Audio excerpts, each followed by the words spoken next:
Давайте почнемо, напевно, з вулиці Бердичівської, де проходить у нас капітальний ремонт.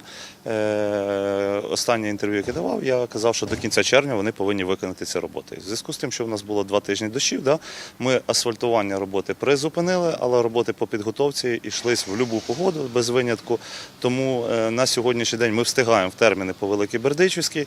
І якщо все буде гаразд, зараз вже готуються останні люки, виставляються колодці, вирівнюється поверхня. І на вихідні дні ми вже будемо стартувати з останнім слоєм асфальтобетону по вулиці Великій Бердичівській. Тобто я думаю, що ще тижні 1,5-2 приступимо до розмітки на цьому об'єкті. Що стосується Чуднівської, та сама ситуація. Асфальтування було призупинено на час непогоди, але зараз продовжуються роботи, готується пониження бортів, з'їзди, готується сама основа покриття від океану магазину, не доходячи до Монументу Слави, і в обратному напрямку ми плануємо теж на цьому тижні почати вже асфальтування. Іншу частину, тобто наш міст, спуск з моста, підйом і вулицю Леха Качинського залишимо на наступних 2 тижні.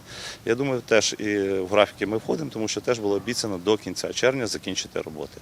Якби цих 2 тижні непогоди не вибило, то я думаю, ми встигли би трохи раніше. В робочих нарадах було повідомлено по цим вулицям, де проходить поточний ремонт, заміну верхнього шару покриття, де проходить капітальний ремонт, було вирішено заміна поворотних колекторів, заміна труб, водоканал, наша міська тепломережа. На сьогоднішній день ми бачимо роботи по Леха Качинського, із-за того ми розвертаємося в іншу сторону і закриємо вулицю Чуднівську до мосту, її в 2 сторони.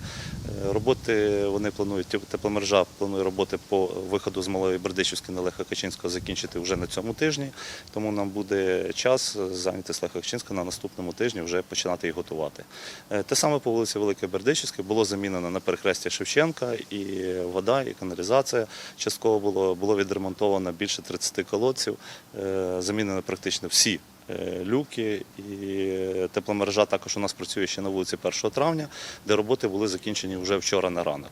Зараз підсипемо щось і приступимо до поточного ремонту теж вулиці 1 травня. Зараз на Святослава Ріхтера. Наступна у нас вулиця заміну верхнього шару покриття – це вулиця Грушевського.